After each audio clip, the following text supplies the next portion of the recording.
Halo yo, gimana? Ah, yang bener lo ngeblank. Kok bisa? Oke, gue tonton ya sekarang ya. Oke, thank you ya. Kok gambarnya gini sih? Mami! Aduh papi, kenapa sih nadinya tinggi gitu? Kenapa? Ini kamu lihat deh, masa TV kita banyak semutnya gini, kamu naruh gula ya di situ ya? Menurut papi, mami yang bikin ini TV banyak semutnya. Enggak loh, ini mau nonton Kompas TV jadi nggak bisa loh. Aduh, ada apa ini ribut-ribut? Kenapa? Ini tadi tuh kita nyalain TV, tiba-tiba gambarnya banyak semutnya tuh. Tapi dia nyalahin aku terus, Kak. Oh, jadi kalian tuh masih menyaksikannya siaran analog TV ya? Bukan digital? Jika pesawat TV kamu belum digital ready atau bukan smart TV, siapkan set-top box dan sambungkan ke antena. Kemudian pilih tombol setting pada remote TV, lalu tekan auto scan. Jika pesawat TV kamu sudah digital ready, cukup pilih tombol menu pada remote TV. Kemudian pilih setting, pilih saluran, lalu auto scan. Mudah bukan? Dengan menggunakan saluran digital, Anda bisa menyaksikan program-program terbaik Kompas TV dengan kualitas gambar serta suara yang lebih tajam serta jernih.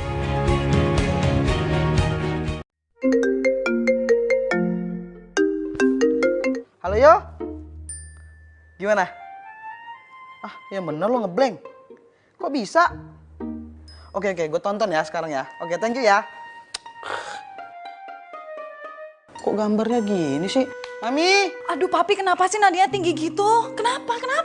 Ini kamu lihat deh, masa TV kita banyak semutnya gini, kamu naruh gula ya di situ ya? Menurut papi, mami yang bikin ini TV banyak semutnya. Enggak loh, ini mau nonton Kompas TV jadi nggak bisa loh. Aduh, ada apa ini ribut-ribut? Kenapa? Ini tadi tuh kita nyalain TV, tiba-tiba gambarnya banyak semutnya tuh. Tapi dia nyalahin aku terus, Kak. Oh, jadi kalian tuh masih menyaksikannya siaran analog TV ya? Bukan digital?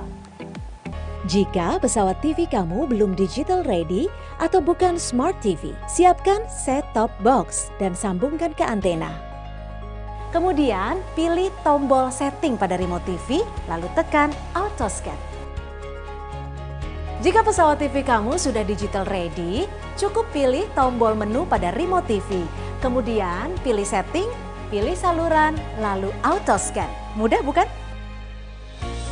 Dengan menggunakan saluran digital, Anda bisa menyaksikan program-program terbaik Kompas TV dengan kualitas gambar serta suara yang lebih tajam serta jernih.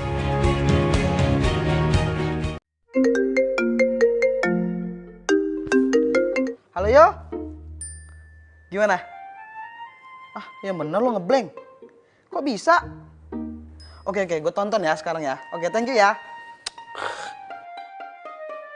Kok gambarnya gini sih? Mami! Aduh papi, kenapa sih nadinya tinggi gitu? Kenapa?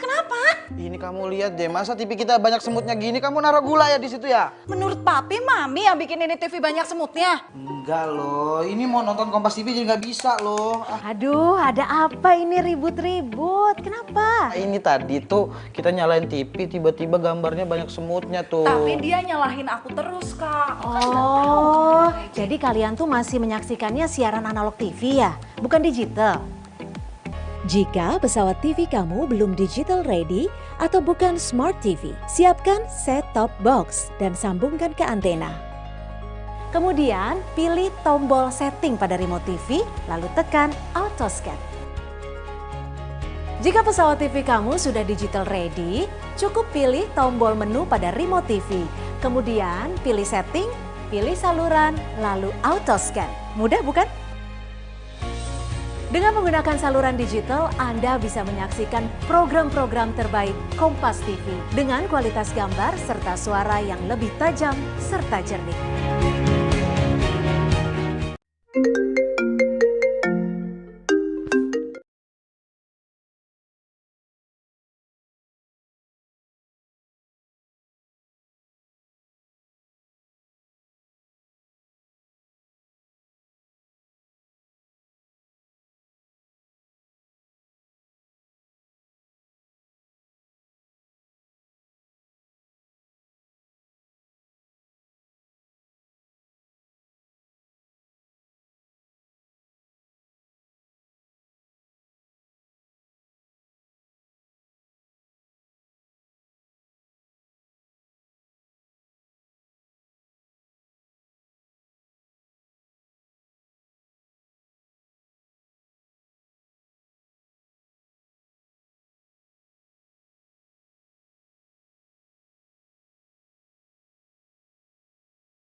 Saudara, elektabilitas bakal calon memunculkan sejumlah nama yang diunggulkan jika bersaing di pemilu 2024. Survei Litbang Kompas pada 27 September hingga 7 Oktober menunjukkan elektabilitas Ganjar Pranowo, Prabowo Subianto sampai Anies Baswedan tergolong selisih tipis saat diuji 1 lawan 1 atau head to head. Saat Ganjar Pranowo dihadapkan dengan Prabowo Subianto, hasil survei Litbang Kompas menunjukkan elektabilitas Ganjar 52,9% dan Prabowo di 47,1%. Ketika Ganjar dihadapkan dengan Anies Baswedan, terlihat elektabilitas Ganjar di 52,8%, sementara Anies di 47,2%. Jika Prabowo Subianto dihadapkan dengan Anies Baswedan, elektabilitas Prabowo ini ada di 52,1%, sedangkan Anies di 47,9%.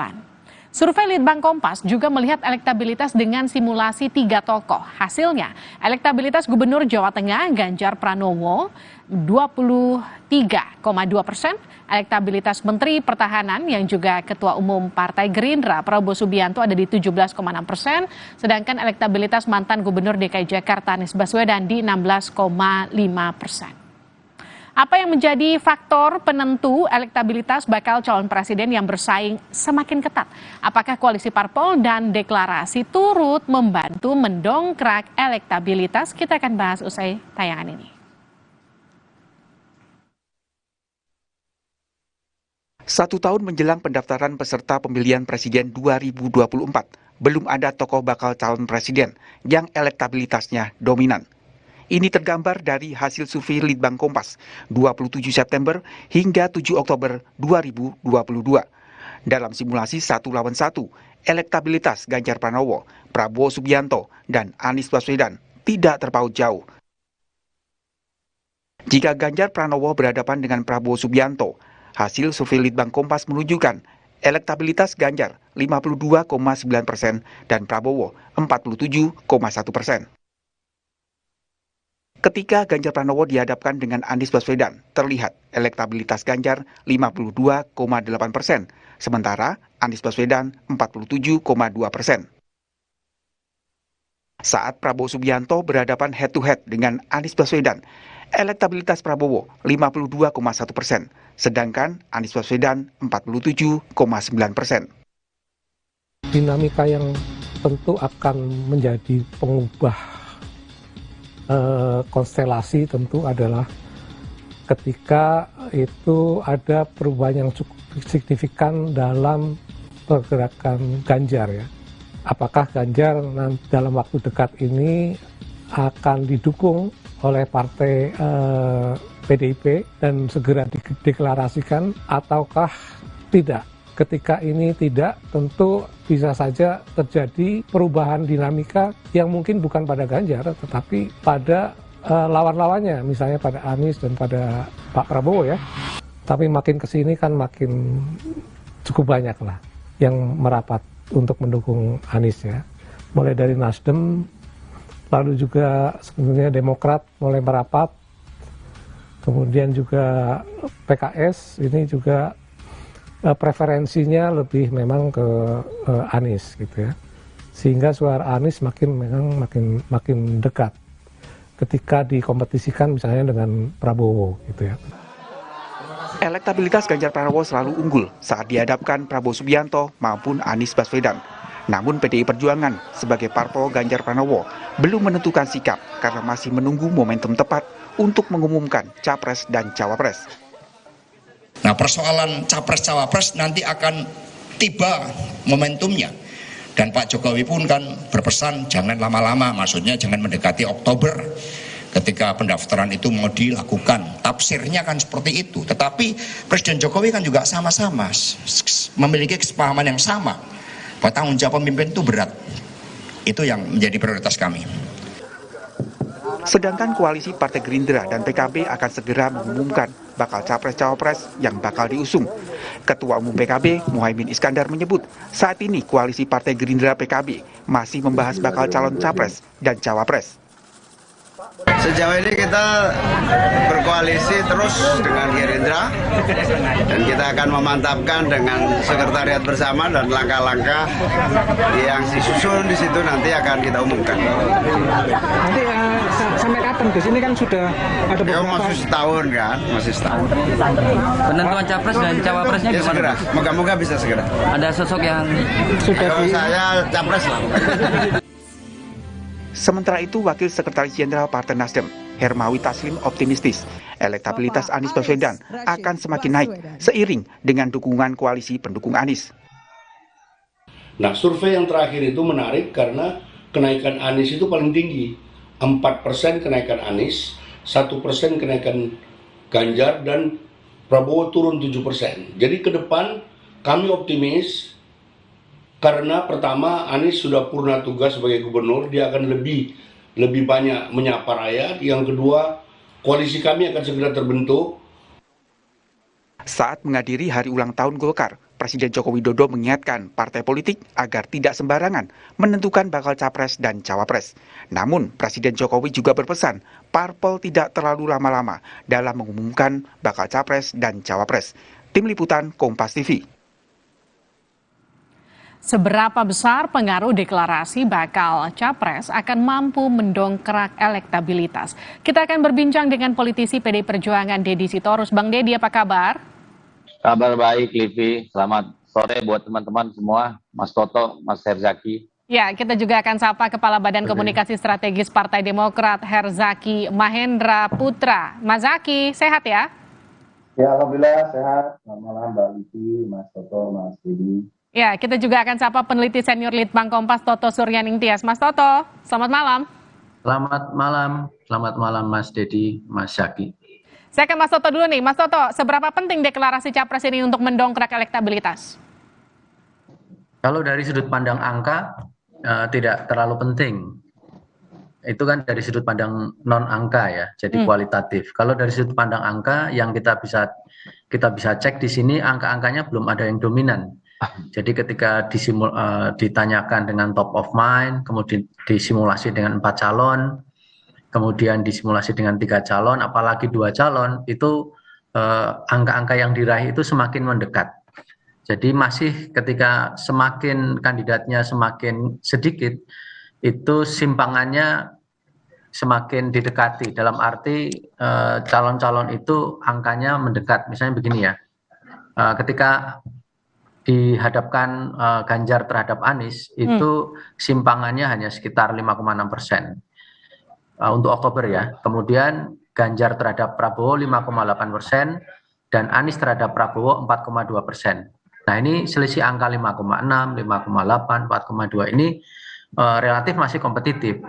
Memang ketika kita melihat top of mind, apalagi simulasi dengan misalnya 4 calon dan 3 calon, memang selisihnya cukup besar. Tetapi ketika dihadapkan dengan 2 calon, ini memang relatif masih berimbang. Nah, disitulah maka kita belum bisa memastikan bahwa apakah sebuah deklarasi atau sebuah dukungan yang real dari kandidat itu akan menaikkan. Karena sejauh yang kita tangkap, misalnya seperti Pak Prabowo misalnya, di dalam angka kan tidak terbukti. Ketika deklarasi, ternyata yang naik Gerindranya, Pak Prabowo-nya justru turun. Demikian juga untuk kasus Nasdem. Ternyata Nasdemnya hanya naik 0,2, sementara Pak Aniesnya naik tinggi, sehingga memang dari segi angka ini memang tidak terlalu bisa menjelaskan pada saat ini. Kira-kira demikian. Oke, artinya kalau misalnya saya lihat dari judul di laman harian Kompas, Ganjar di puncak, Anies menanjak. Apakah kemudian kalimat Anies menanjak dan juga kalau kita sambungkan dengan hasil survei Litbang Kompas yang memang di sana juga kita bisa lihat surveinya Pak Ganjar sedikit stagnan, sementara Pak Anies perlahan tapi pasti sedikit demi sedikit terus menaik begitu. Apakah ini juga ada korelasinya dengan deklarasi Nasdem terhadap Anies? Saya rasa ada, tetapi masih sedikit karena kebetulan secara teknis survei kami kan berakhir kira-kira 3 hari setelah deklarasi Pak Anies oleh Nasdem, sehingga saya sih meyakini bahwa itu belum tersosialisasi di responden ketika data ini kami ambil. Nah, mungkin akan berbeda ketika misalnya nanti akan dilakukan taruhlah 3 bulan lagi ketika tersosialisasi lebih luas bahwa Pak Anies ini dicalonkan oleh Nasdem. Oke, saya ke Bang Deddy. Bang Deddy, Kalau judulnya tadi saya ulang lagi, Ganjar di puncak, Anies menanjak. Ini punya kader yang udah ada di puncak sejumlah lembaga survei loh, nggak cuma Litbang Kompas. Tapi apa yang bikin PDI Perjuangan masih nunggu aja belum deklarasi juga sampai sekarang? Saya pertama harus sampaikan bahwa PDI Perjuangan tidak pernah terburu-buru mencalonkan seorang presiden. Jangankan seorang presiden, yang namanya bupati, wali kota, gubernur pun kita tidak pernah dalam sejarahnya terburu-buru. Kita selalu memang membiarkan setiap calon itu. Ibu Megawati selalu membiarkan setiap calon itu bergerak dan melihat untuk mendalami sebenarnya karakter dari para kandidat itu, kepala daerah maupun calon presiden. Itu memang sungguh-sungguh dilatari oleh keinginan yang kuat untuk membangun bangsa atau sekedar syahwat politik saja gitu. Jadi dan sudah terbukti pengalaman PDI Perjuangan ya dengan tidak pernah terburu-buru mencalonkan kepala daerah maupun presiden. Itu membuktikan bahwa kita bisa menang 2 kali Pilpres, kita memenangkan banyak pemilihan kepala daerah. Ya, kepala daerah kita itu lebih dari 246. Ya, jadi saya kira itu memang sudah menjadi fatsun PDI Perjuangan bahwa kita tidak pernah gerasa gerusu gitu ya, terlalu kepagian mengusung calon. Karena apa? PDI Perjuangan itu menempatkan pemilu sebagai sebuah kontestasi yang dimana basis kekuatannya adalah partai. Nah, ketika partai solid dan kuat gitu ya, lalu ada kehendak yang kuat juga dari masyarakat, ditambah calon yang memang kemudian terbukti tangguh dan punya keinginan yang sangat kuat, rekam jejak yang baik, pada akhirnya itu semua akan memberikan hasil yang baik. Jadi kita tidak pernah dan bukan baru kali ini itu mencalonkan seorang pemimpin itu pada waktu yang kita anggap tepat. Tapi artinya gini, seperti yang disampaikan Bang Deddy, menunggu deklarasi capres dari PDI Perjuangan bukan karena tidak ingin tergesa-gesa atau bukan karena menunggu elektabilitas dari Mbak Puan naik dulu baru kemudian diputuskan? Itu kan makanya dari awal saya sampaikan bagaimana sejarahnya, bagaimana kondisi kejiwaan PDI Perjuangan dalam memutuskan seorang calon. Tidak ada hubungannya dengan apakah Ibu Puan harus naik elektabilitas kesempatan, tidak. Tadi saya sudah sampaikan, jangankan presiden, yang namanya wali kota, bupati, gubernur, kita nggak pernah buru-buru kok. Nah, kenapa sekarang kita disuruh buru-buru gitu?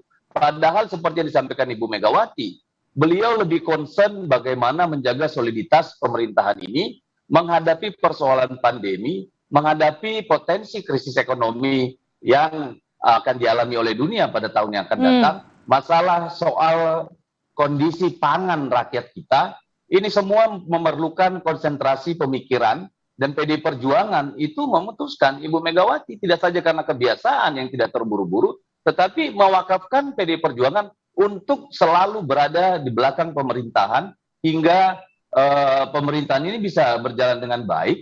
Dan pada waktunya kita akan umumkan. Jadi tidak ada urusannya dengan elektabilitas dan segala macam. Nggak khawatir ada riak-riak di internal partai ya Bang Deddy, karena kan kemarin Pak Ganjar sudah disanksi, sempat sedikit mention mau nyapres, yang Solo juga Pak FX Rudi juga kemudian sudah juga disanksi, artinya kan sudah mulai muncul riak-riak di internal, nggak khawatir soal itu ya?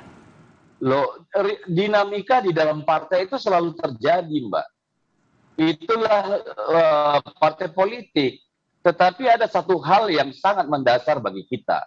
Kewenangan menentukan capres itu adalah kehendak kongres partai, kehendak seluruh pengurus partai dan kader partai.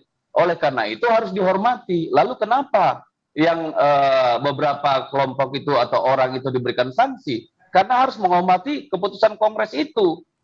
Jadi tidak karena hal-hal yang lain gitu loh. Jadi kalau PDIP masih menunggu keputusan dari Bu Mega, saya ke Demokrat. Mas Zaky, jadi Demokrat sudah pasti akan bergabung sama Nasdem? Ya, saat ini kita semakin intens ya Mbak, komunikasinya semakin erat juga.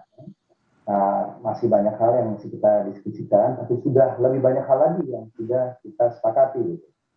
Bagaimanapun kan kita bicara mengenai rencana ingin mewujudkan dan memperjuangkan perubahan dan perbaikan, Mbak. Kita akan melawan, katakanlah nanti bertarung kontestasi gagasan dan program dengan pemerintahan saat ini tentunya. Status quo.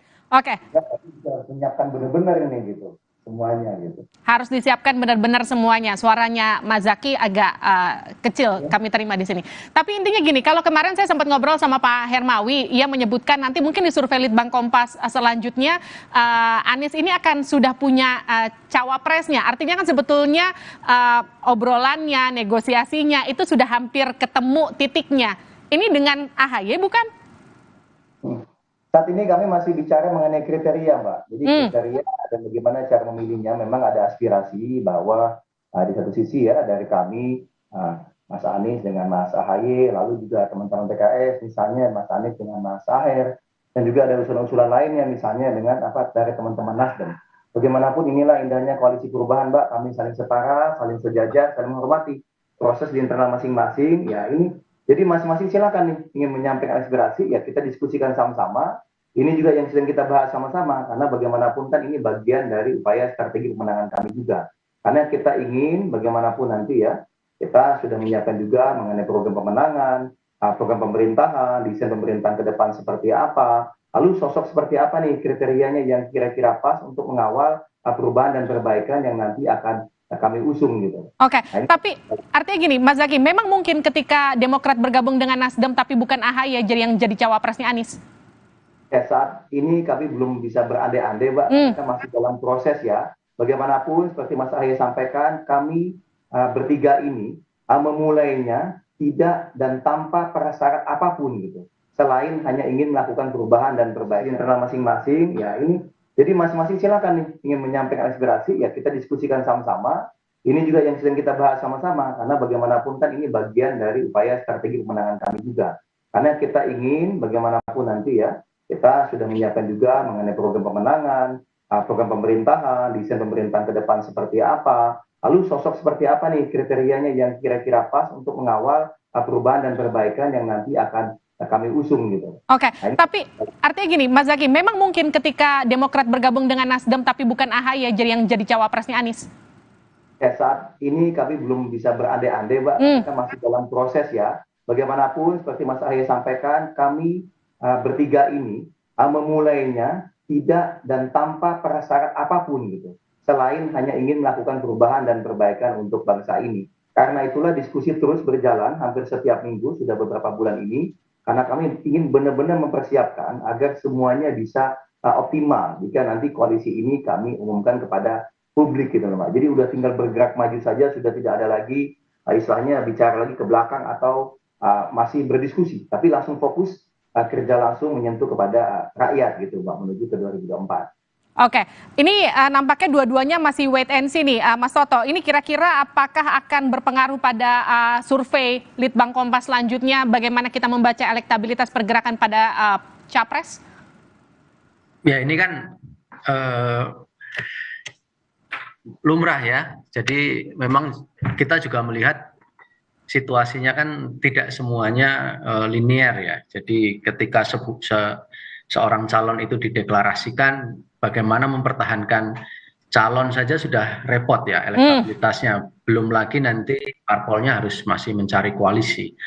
Tapi memang kalau dari pasangan-pasangan calon presiden yang kami coba simulasikan, ditanyakan, memang kelihatan bahwa belum terlalu dominan keunggulannya. Jadi lagi-lagi mirip seperti komposisi ketika kita tanyakan siapa calon presiden yang dinilai paling layak. Ketika dipasangkan dengan nama-nama capres, itu juga memang ada yang unggul sudah pasti, tetapi itu tidak dominan dan tidak konsisten di seluruh pasangan. Jadi dari situ memang kelihatan bahwa 3 kandidat yang sekarang menjadi top 3 itu memang masih sangat berpeluang untuk saling mengungguli satu dengan yang lain. Kita harus ingat bahwa di Januari 2002 ini elektabilitasnya Pak Prabowo itu sangat tinggi. Lalu tiba-tiba meluncur di bulan Oktober ini hanya dalam waktu 10 bulan. Jadi memang masih banyak hal yang harus dikerjakan di di tingkat kandidasi supaya para calon kandidat yang mau dicalonkan oleh partai ini elektabilitasnya lebih mapan. Artinya kira-kira kesimpulannya gini, deklarasi nggak deklarasi nggak gitu pengaruh terhadap elektabilitas para capres sejauh ini ya, paling nggak di hasil survei di bulan Oktober, kira-kira gitu ya Mas Toto ya? Itu terbukti di Pak Prabowo. Oke. Jadi Pak Prabowo ini kan turun jauh sekali ya, melebihi simpangannya kan 2,8. Biasanya kan supaya aman kan dikalikan 2, 5,6. Itu melebihi 5,6. Jadi itu betul-betul signifikan turunnya. Kalau kita cari di angka, memang ada indikasi bahwa kenaikan Pak Anies ini mengurangi elektabilitasnya Pak Prabowo karena basis masanya irisannya cukup besar. Gitu. Jadi nanti kalau kita hubungkan dengan cawapres itu juga demikian. Baik. Ketika dikomparasikan ternyata beberapa cawapres itu irisan pemilihnya atau istilahnya satu belanga ya, masih satu belanga, satu wadah dengan capres atau cawapres yang lain, sehingga ketika itu diajukan justru tidak menambah secara signifikan elektabilitasnya. Oke, politik itu cair. Kita tunggu nanti kejutan apa yang akan hadir dari PDI Perjuangan dan juga Partai Demokrat. Nanti juga kita akan lanjutkan perbincangannya di kesempatan selanjutnya. Terima kasih Mas Zaky, terima kasih Bung Dedi, terima kasih juga Mas Toto telah bergabung bersama kami.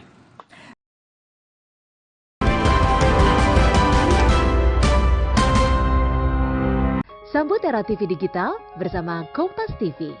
Jika pesawat TV kamu belum digital ready atau bukan Smart TV, siapkan set-top box dan sambungkan ke antena. Kemudian pilih tombol setting pada remote TV, lalu tekan auto scan. Jika pesawat TV kamu sudah digital ready, cukup pilih tombol menu pada remote TV. Kemudian pilih setting, pilih saluran, lalu auto scan. Mudah bukan? Dengan menggunakan saluran digital, Anda bisa menyaksikan program-program terbaik Kompas TV dengan kualitas gambar serta suara yang lebih tajam serta jernih.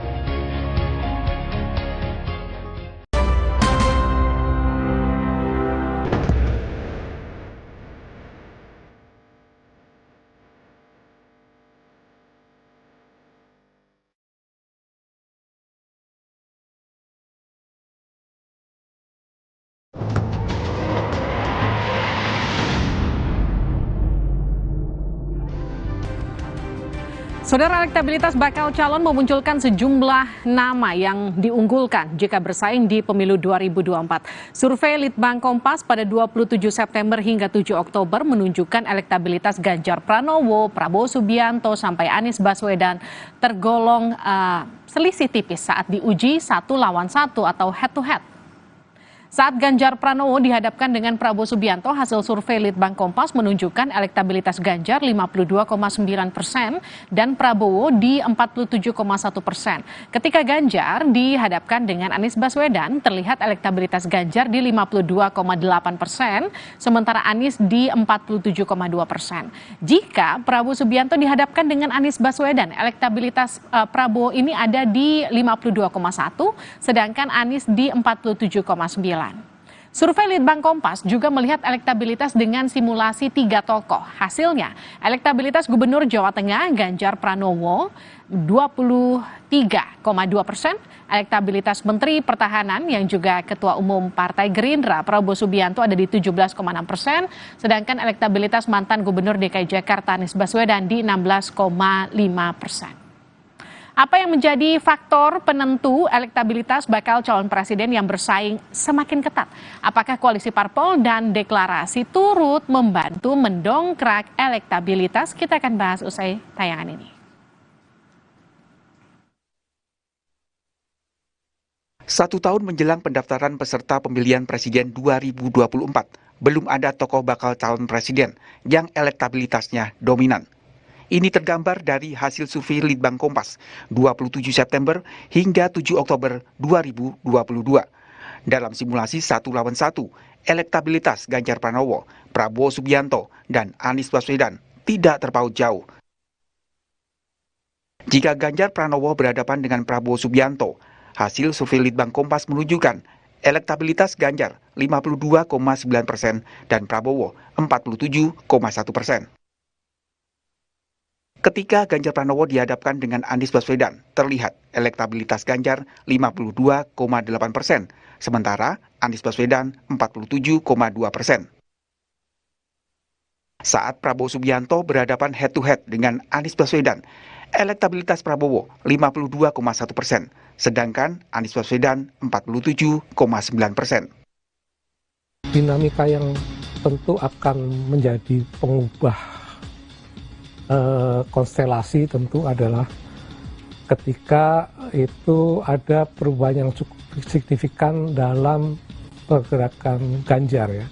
Apakah Ganjar dalam waktu dekat ini akan didukung oleh partai PDIP dan segera dideklarasikan ataukah tidak? Ketika ini tidak, tentu bisa saja terjadi perubahan dinamika yang mungkin bukan pada Ganjar, tetapi pada lawan-lawannya, misalnya pada Anies dan pada Pak Prabowo ya.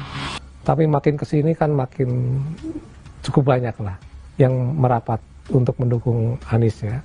Mulai dari Nasdem, lalu juga sebenarnya Demokrat mulai merapat, kemudian juga PKS ini juga preferensinya lebih memang ke Anies gitu ya, sehingga suara Anies makin dekat ketika dikompetisikan misalnya dengan Prabowo gitu ya. Elektabilitas Ganjar Pranowo selalu unggul saat dihadapkan Prabowo Subianto maupun Anies Baswedan. Namun PDI Perjuangan sebagai parpol Ganjar Pranowo belum menentukan sikap karena masih menunggu momentum tepat untuk mengumumkan Capres dan Cawapres. Nah, persoalan Capres-Cawapres nanti akan tiba momentumnya. Dan Pak Jokowi pun kan berpesan jangan lama-lama, maksudnya jangan mendekati Oktober ketika pendaftaran itu mau dilakukan. Tafsirnya kan seperti itu. Tetapi Presiden Jokowi kan juga sama-sama memiliki kesepahaman yang sama bahwa tanggung jawab pemimpin itu berat. Itu yang menjadi prioritas kami. Sedangkan koalisi Partai Gerindra dan PKB akan segera mengumumkan bakal Capres-Cawapres yang bakal diusung. Ketua Umum PKB, Muhaimin Iskandar menyebut, saat ini koalisi Partai Gerindra PKB masih membahas bakal calon Capres dan Cawapres. Sejauh ini kita berkoalisi terus dengan Gerindra dan kita akan memantapkan dengan sekretariat bersama dan langkah-langkah yang disusun di situ nanti akan kita umumkan. Nanti sampai kapan Gus? Ini kan sudah ada beberapa. Masih setahun kan, masih setahun. Penentuan Capres dan Cawapresnya ya, gimana? Segera, moga-moga bisa segera. Ada sosok yang sudah kalau saya Capres lah. Sementara itu, Wakil Sekretaris Jenderal Partai Nasdem, Hermawi Taslim optimistis elektabilitas Anies Baswedan akan semakin naik seiring dengan dukungan koalisi pendukung Anies. Nah, survei yang terakhir itu menarik karena kenaikan Anies itu paling tinggi. 4% kenaikan Anies, 1% kenaikan Ganjar, dan Prabowo turun 7%. Jadi ke depan kami optimis karena pertama Anies sudah purna tugas sebagai gubernur, dia akan lebih banyak menyapa rakyat. Yang kedua, koalisi kami akan segera terbentuk. Saat menghadiri hari ulang tahun Golkar, Presiden Joko Widodo mengingatkan partai politik agar tidak sembarangan menentukan bakal Capres dan Cawapres. Namun, Presiden Jokowi juga berpesan parpol tidak terlalu lama-lama dalam mengumumkan bakal Capres dan Cawapres. Tim Liputan Kompas TV. Seberapa besar pengaruh deklarasi bakal Capres akan mampu mendongkrak elektabilitas? Kita akan berbincang dengan politisi PDI Perjuangan Deddy Sitorus. Bang Deddy, apa kabar? Kabar baik, Livi. Selamat sore buat teman-teman semua, Mas Toto, Mas Herzaki. Ya, kita juga akan sapa Kepala Badan Komunikasi Strategis Partai Demokrat, Herzaki Mahendra Putra. Mas Zaki, sehat ya? Ya, alhamdulillah sehat. Selamat malam Mbak Livi, Mas Toto, Mas Deddy. Ya, kita juga akan sapa peneliti senior Litbang Kompas Toto Suryaning Tias. Mas Toto, selamat malam. Selamat malam Mas Deddy, Mas Zaki.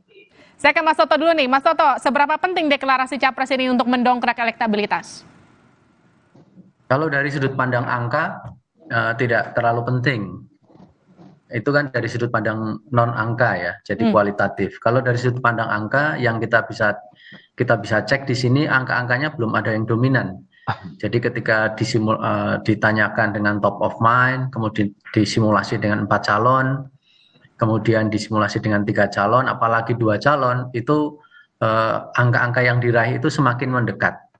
Jadi masih ketika semakin kandidatnya semakin sedikit, itu simpangannya semakin didekati. Dalam arti calon-calon itu angkanya mendekat. Misalnya begini ya, ketika dihadapkan Ganjar terhadap Anies, itu simpangannya hanya sekitar 5,6%. Untuk Oktober ya. Kemudian Ganjar terhadap Prabowo 5,8% dan Anies terhadap Prabowo 4,2%. Nah ini selisih angka 5,6, 5,8, 4,2 ini relatif masih kompetitif.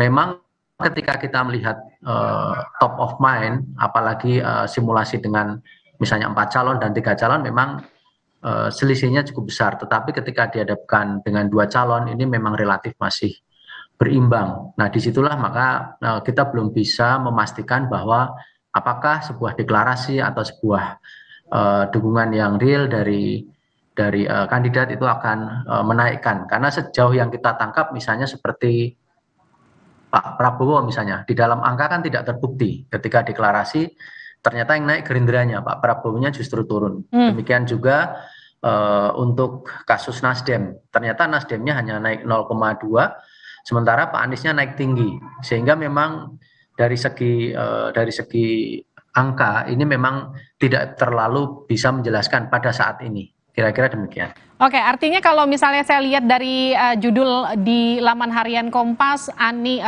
Ganjar di puncak, Anies menanjak, apakah kemudian kalimat Anies menanjak dan juga kalau kita sambungkan dengan hasil survei Litbang Kompas yang memang di sana juga kita bisa lihat surveinya Pak Ganjar sedikit stagnan, sementara Pak Anies perlahan tapi pasti sedikit demi sedikit terus menaik begitu. Apakah ini juga ada korelasinya dengan deklarasi Nasdem terhadap Anies?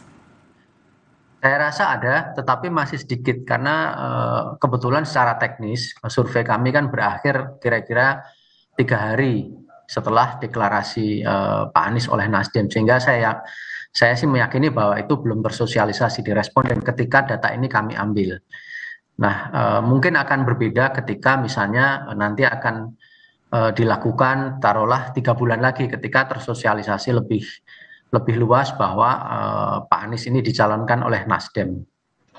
Oke, saya ke Bang Deddy. Bang Deddy, kalau judulnya tadi saya ulang lagi, Ganjar di puncak, Anies menanjak. Ini punya kader yang udah ada di puncak sejumlah lembaga survei loh, nggak cuma Litbang Kompas. Tapi apa yang bikin PDI Perjuangan masih nunggu aja belum deklarasi juga sampai sekarang?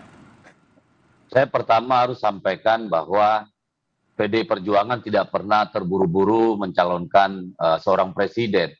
Jangankan seorang presiden, yang namanya bupati, wali kota, gubernur pun kita tidak pernah dalam sejarahnya terburu-buru. Kita selalu memang membiarkan setiap calon itu. Ibu Megawati selalu membiarkan setiap calon itu bergerak dan melihat untuk mendalami sebenarnya karakter dari para kandidat itu, kepala daerah maupun calon presiden, itu memang sungguh-sungguh dilatari oleh keinginan yang kuat untuk membangun bangsa atau sekedar syahwat politik saja gitu. Jadi, dan sudah terbukti pengalaman PDI Perjuangan ya, dengan tidak pernah terburu-buru mencalonkan kepala daerah maupun presiden, itu membuktikan bahwa kita bisa menang 2 kali pilpres, kita memenangkan banyak pemilihan kepala daerah. Ya, kepala daerah kita itu lebih dari 246. Ya, jadi saya kira itu memang sudah menjadi fatsun PDI Perjuangan bahwa kita tidak pernah gerasa gerusu gitu ya, terlalu kepagian mengusung calon. Karena apa? PDI Perjuangan itu menempatkan pemilu sebagai sebuah kontestasi yang dimana basis kekuatannya adalah partai. Nah, ketika partai solid dan kuat gitu ya, lalu ada kehendak yang kuat juga dari masyarakat, ditambah calon yang memang kemudian terbukti tangguh dan punya keinginan yang sangat kuat, rekam jejak yang baik, pada akhirnya itu semua akan memberikan hasil yang baik. Jadi kita tidak pernah dan bukan baru kali ini itu mencalonkan seorang pemimpin itu pada waktu yang kita anggap tepat. Tapi artinya gini, seperti yang disampaikan Bang Deddy, menunggu deklarasi capres dari PDI Perjuangan bukan karena tidak ingin tergesa-gesa atau bukan karena menunggu elektabilitas dari Mbak Puan naik dulu baru kemudian diputuskan?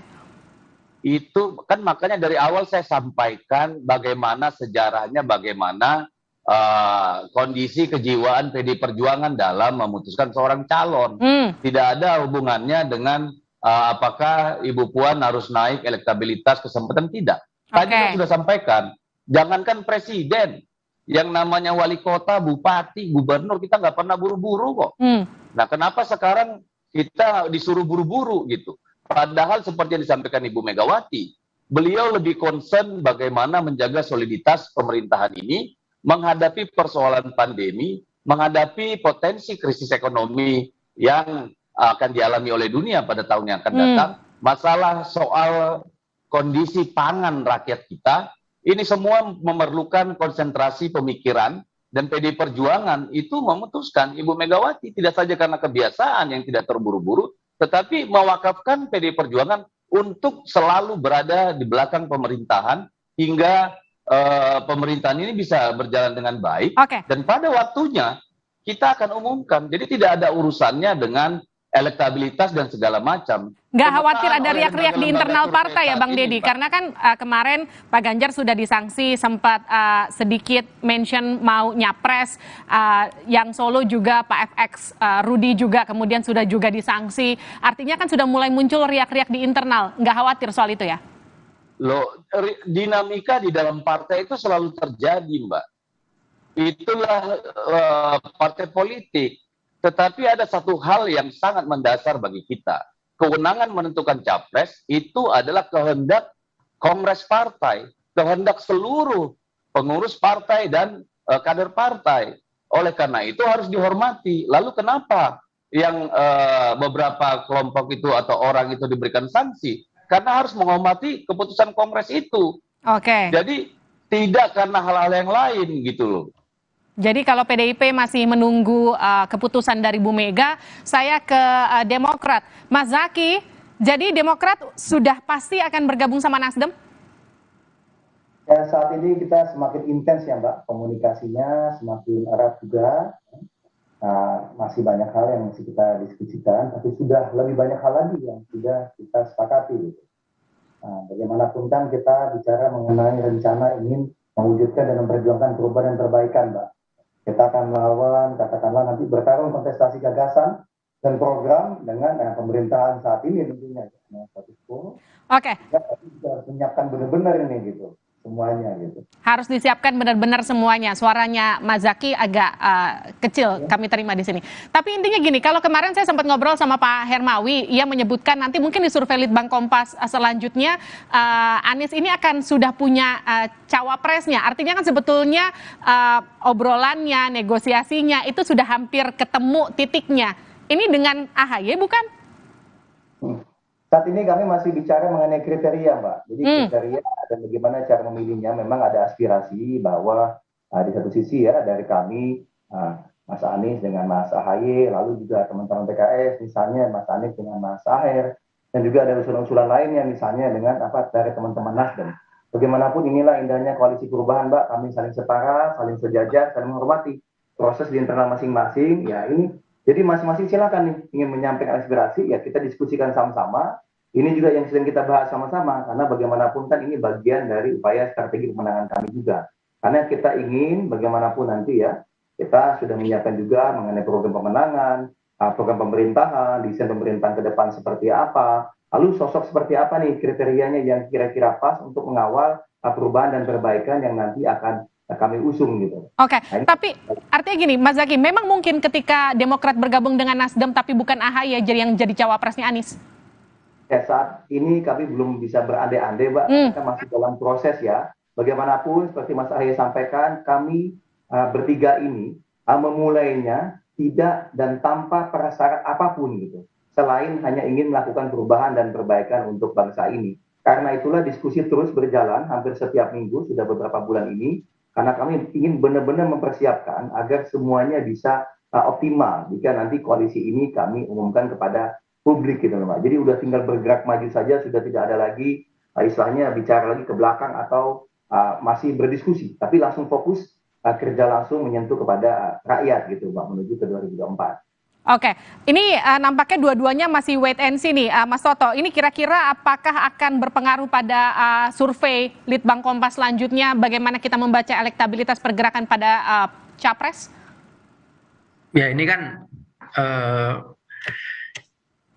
lumrah ya. Jadi memang kita juga melihat situasinya kan tidak semuanya linear ya. Jadi ketika seorang calon itu dideklarasikan, bagaimana mempertahankan calon saja sudah repot ya elektabilitasnya. Belum lagi nanti parpolnya harus masih mencari koalisi.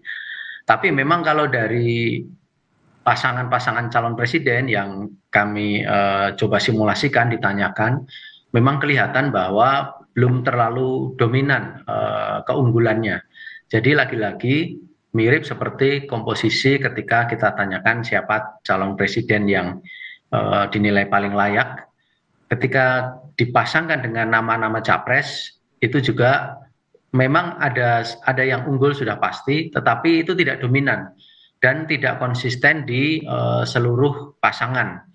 Jadi dari situ memang kelihatan bahwa 3 kandidat yang sekarang menjadi top 3 itu memang masih sangat berpeluang untuk saling mengungguli satu dengan yang lain. Kita harus ingat bahwa di Januari 2002 ini elektabilitasnya Pak Prabowo itu sangat tinggi. Lalu tiba-tiba meluncur di bulan Oktober ini hanya dalam waktu 10 bulan. Jadi memang masih banyak hal yang harus dikerjakan di tingkat kandidasi supaya para calon kandidat yang mau dicalonkan oleh partai ini elektabilitasnya lebih mapan.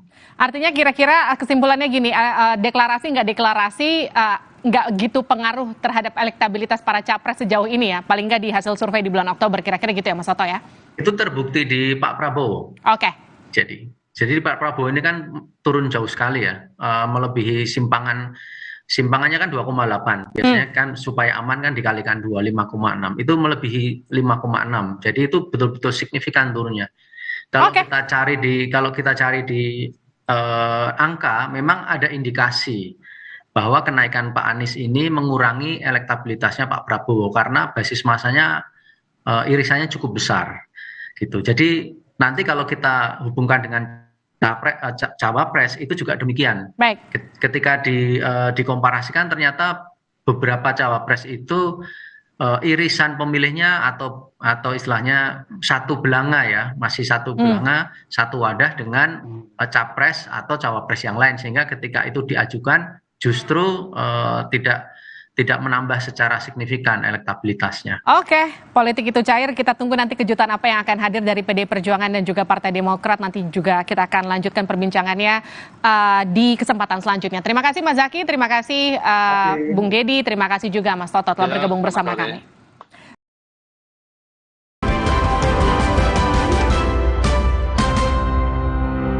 Sambut era TV digital bersama Kompas TV. Jika pesawat TV kamu belum digital ready atau bukan Smart TV, siapkan set-top box dan sambungkan ke antena. Kemudian pilih tombol setting pada remote TV, lalu tekan auto scan.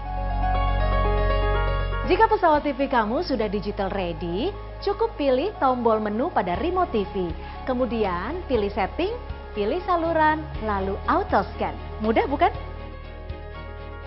Dengan menggunakan saluran digital, Anda bisa menyaksikan program-program terbaik Kompas TV dengan kualitas gambar serta suara yang lebih tajam serta jernih.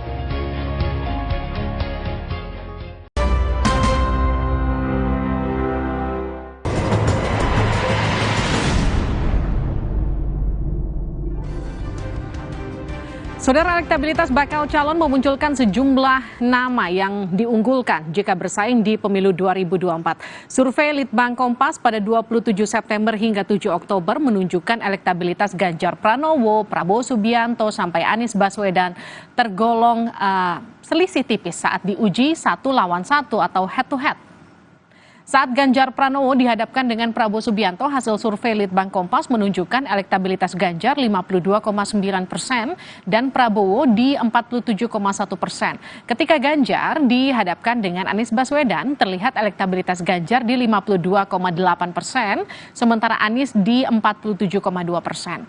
Jika Prabowo Subianto dihadapkan dengan Anies Baswedan, elektabilitas Prabowo ini ada di 52,1, sedangkan Anies di 47,9.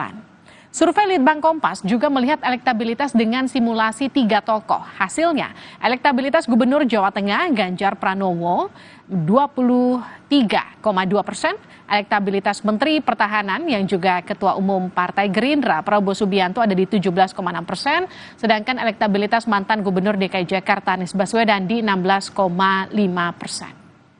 Apa yang menjadi faktor penentu elektabilitas bakal calon presiden yang bersaing semakin ketat? Apakah koalisi parpol dan deklarasi turut membantu mendongkrak elektabilitas? Kita akan bahas usai tayangan ini. Satu tahun menjelang pendaftaran peserta pemilihan presiden 2024, belum ada tokoh bakal calon presiden yang elektabilitasnya dominan. Ini tergambar dari hasil survei Litbang Kompas 27 September hingga 7 Oktober 2022. Dalam simulasi 1 lawan 1, elektabilitas Ganjar Pranowo, Prabowo Subianto, dan Anies Baswedan tidak terpaut jauh. Jika Ganjar Pranowo berhadapan dengan Prabowo Subianto, hasil survei Litbang Kompas menunjukkan elektabilitas Ganjar 52,9% dan Prabowo 47,1%. Ketika Ganjar Pranowo dihadapkan dengan Anies Baswedan, terlihat elektabilitas Ganjar 52,8%, sementara Anies Baswedan 47,2%. Saat Prabowo Subianto berhadapan head-to-head dengan Anies Baswedan, elektabilitas Prabowo 52,1%, sedangkan Anies Baswedan 47,9%. Dinamika yang tentu akan menjadi pengubah konstelasi tentu adalah ketika itu ada perubahan yang cukup signifikan dalam pergerakan Ganjar ya. Apakah Ganjar dalam waktu dekat ini akan didukung oleh partai PDIP dan segera dideklarasikan ataukah tidak? Ketika ini tidak, tentu bisa saja terjadi perubahan dinamika yang mungkin bukan pada Ganjar, tetapi pada lawan-lawannya, misalnya pada Anies dan pada Pak Prabowo ya. Tapi makin kesini kan makin cukup banyak lah yang merapat untuk mendukung Anies ya. Mulai dari Nasdem, lalu juga sebenarnya Demokrat mulai merapat, kemudian juga PKS ini juga preferensinya lebih memang ke Anies gitu ya, sehingga suara Anies makin dekat ketika dikompetisikan misalnya dengan Prabowo gitu ya. Elektabilitas Ganjar Pranowo selalu unggul saat dihadapkan Prabowo Subianto maupun Anies Baswedan. Namun PDI Perjuangan sebagai parpol Ganjar Pranowo belum menentukan sikap karena masih menunggu momentum tepat untuk mengumumkan capres dan cawapres. Nah, persoalan capres-cawapres nanti akan tiba momentumnya. Dan Pak Jokowi pun kan berpesan jangan lama-lama, maksudnya jangan mendekati Oktober ketika pendaftaran itu mau dilakukan. Tafsirnya kan seperti itu. Tetapi Presiden Jokowi kan juga sama-sama memiliki kesepahaman yang sama. Bahwa tanggung jawab pemimpin itu berat. Itu yang menjadi prioritas kami. Sedangkan koalisi Partai Gerindra dan PKB akan segera mengumumkan bakal capres-cawapres yang bakal diusung. Ketua Umum PKB, Muhaimin Iskandar menyebut saat ini koalisi Partai Gerindra PKB masih membahas bakal calon capres dan cawapres. Sejauh ini kita berkoalisi terus dengan Gerindra dan kita akan memantapkan dengan sekretariat bersama dan langkah-langkah yang disusun di situ nanti akan kita umumkan. Nanti sampai kapan Gus? Ini kan sudah ada beberapa. Ya, masih setahun kan, masih setahun. Penentuan capres dan cawapresnya ya, gimana? Segera, moga-moga bisa segera. Ada sosok yang sudah saya capres lah. Sementara itu, Wakil Sekretaris Jenderal Partai Nasdem, Hermawi Taslim optimistis elektabilitas Anies Baswedan akan semakin naik seiring dengan dukungan koalisi pendukung Anies. Nah, survei yang terakhir itu menarik karena kenaikan Anies itu paling tinggi. 4% kenaikan Anies, 1% kenaikan Ganjar, dan Prabowo turun 7%. Jadi ke depan kami optimis karena pertama Anies sudah purna tugas sebagai gubernur, dia akan lebih banyak menyapa rakyat. Yang kedua, koalisi kami akan segera terbentuk. Saat menghadiri hari ulang tahun Golkar, Presiden Joko Widodo mengingatkan partai politik agar tidak sembarangan menentukan bakal capres dan cawapres. Namun, Presiden Jokowi juga berpesan, parpol tidak terlalu lama-lama dalam mengumumkan bakal capres dan cawapres. Tim Liputan Kompas TV. Seberapa besar pengaruh deklarasi bakal capres akan mampu mendongkrak elektabilitas? Kita akan berbincang dengan politisi PDI Perjuangan Deddy Sitorus. Bang Deddy, apa kabar? Kabar baik, Livi. Selamat sore buat teman-teman semua, Mas Toto, Mas Herzaki. Ya, kita juga akan sapa Kepala Badan Komunikasi Strategis Partai Demokrat, Herzaki Mahendra Putra. Mas Zaki, sehat ya? Ya, alhamdulillah sehat. Selamat malam Mbak Livi, Mas Toto, Mas Deddy. Ya, kita juga akan sapa peneliti senior Litbang Kompas Toto Suryaning Tias. Mas Toto, selamat malam. Selamat malam Mas Deddy, Mas Zaki. Saya ke Mas Toto dulu nih. Mas Toto, seberapa penting deklarasi capres ini untuk mendongkrak elektabilitas? Kalau dari sudut pandang angka, tidak terlalu penting. Itu kan dari sudut pandang non-angka ya, jadi kualitatif. Kalau dari sudut pandang angka, yang kita bisa cek di sini, angka-angkanya belum ada yang dominan. Jadi ketika ditanyakan dengan top of mind, kemudian disimulasi dengan 4 calon, kemudian disimulasi dengan 3 calon, apalagi 2 calon, itu angka-angka yang diraih itu semakin mendekat. Jadi masih ketika semakin kandidatnya semakin sedikit, itu simpangannya semakin didekati. Dalam arti calon-calon itu angkanya mendekat. Misalnya begini ya, ketika dihadapkan Ganjar terhadap Anies, itu simpangannya hanya sekitar 5,6%. Untuk Oktober ya. Kemudian Ganjar terhadap Prabowo 5,8% dan Anies terhadap Prabowo 4,2%. Nah, ini selisih angka 5,6, 5,8, 4,2 ini relatif masih kompetitif. Memang ketika kita melihat top of mind, apalagi simulasi dengan misalnya 4 calon dan 3 calon, memang selisihnya cukup besar. Tetapi ketika dihadapkan dengan 2 calon, ini memang relatif masih berimbang. Nah, disitulah maka kita belum bisa memastikan bahwa apakah sebuah deklarasi atau sebuah dukungan yang real dari kandidat itu akan menaikkan. Karena sejauh yang kita tangkap, misalnya seperti Pak Prabowo misalnya, di dalam angka kan tidak terbukti. Ketika deklarasi, ternyata yang naik Gerindranya, Pak Prabowo-nya justru turun. Demikian juga untuk kasus Nasdem. Ternyata Nasdemnya hanya naik 0,2, sementara Pak Aniesnya naik tinggi, sehingga memang dari segi angka ini memang tidak terlalu bisa menjelaskan pada saat ini. Kira-kira demikian. Oke, artinya kalau misalnya saya lihat dari judul di laman harian Kompas, Ganjar di puncak, Anies menanjak, apakah kemudian kalimat Anies menanjak dan juga kalau kita sambungkan dengan hasil survei Litbang Kompas yang memang di sana juga kita bisa lihat surveinya Pak Ganjar sedikit stagnan, sementara Pak Anies perlahan tapi pasti sedikit demi sedikit terus menaik begitu. Apakah ini juga ada korelasinya dengan deklarasi Nasdem terhadap Anies? Saya rasa ada, tetapi masih sedikit karena kebetulan secara teknis survei kami kan berakhir kira-kira 3 hari setelah deklarasi Pak Anies oleh Nasdem, sehingga saya sih meyakini bahwa itu belum tersosialisasi di responden ketika data ini kami ambil. Nah, mungkin akan berbeda ketika misalnya nanti akan dilakukan taruhlah 3 bulan lagi ketika tersosialisasi lebih luas bahwa Pak Anies ini dicalonkan oleh Nasdem. Oke, saya ke Bang Deddy. Bang Deddy, kalau judulnya tadi saya ulang lagi, Ganjar di puncak, Anies menanjak. Ini punya kader yang udah ada di puncak sejumlah lembaga survei loh, nggak cuma Litbang Kompas. Tapi apa yang bikin PDI Perjuangan masih nunggu aja belum deklarasi juga sampai sekarang? Saya pertama harus sampaikan bahwa PDI Perjuangan tidak pernah terburu-buru mencalonkan seorang presiden.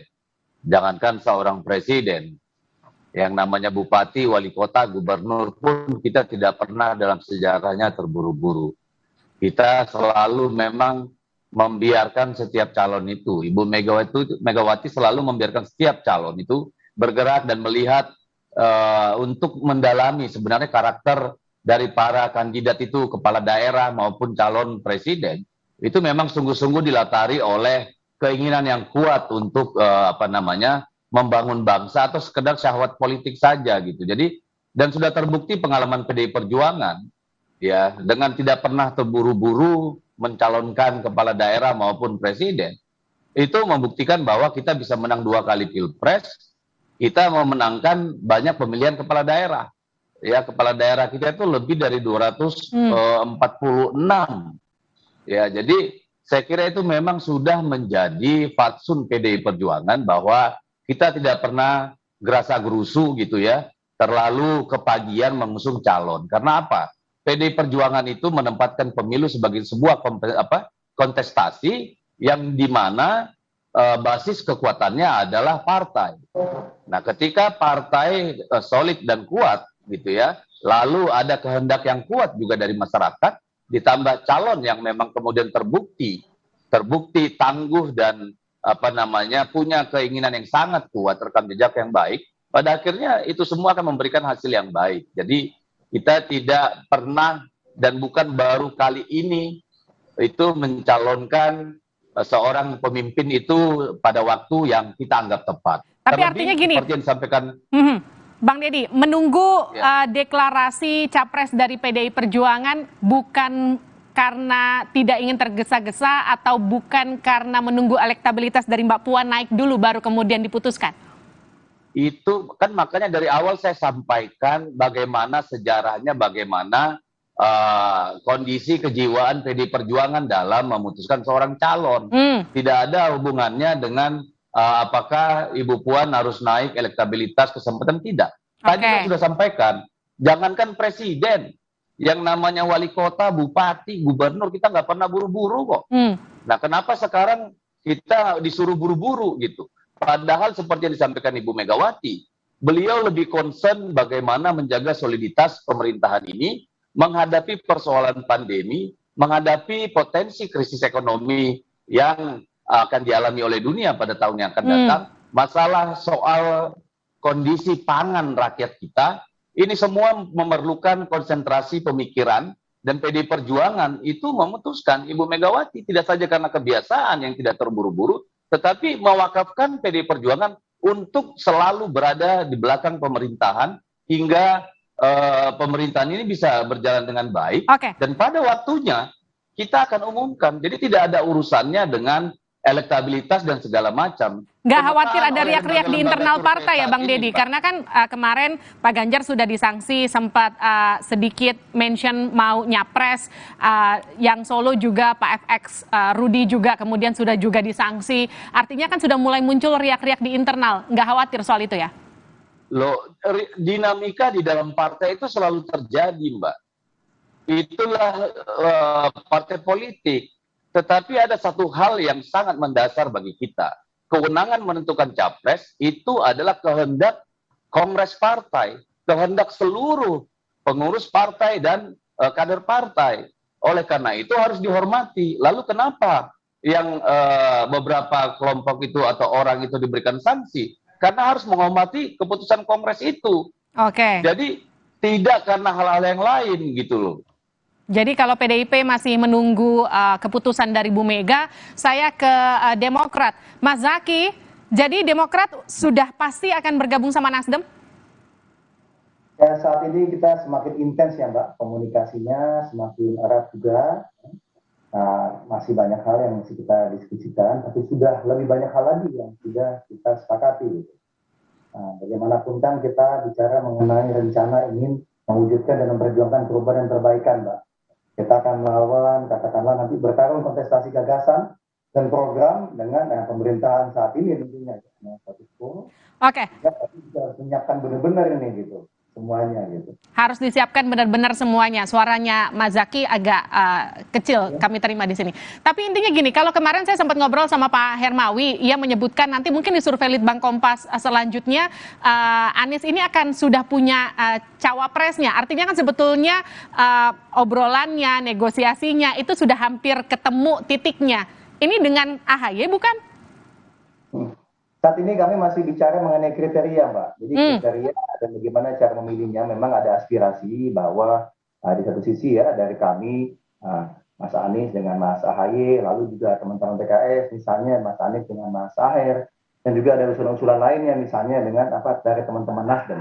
Bagaimanapun inilah indahnya koalisi perubahan, Mbak. Kami saling setara, saling sejajar, saling menghormati proses di internal masing-masing. Ya ini.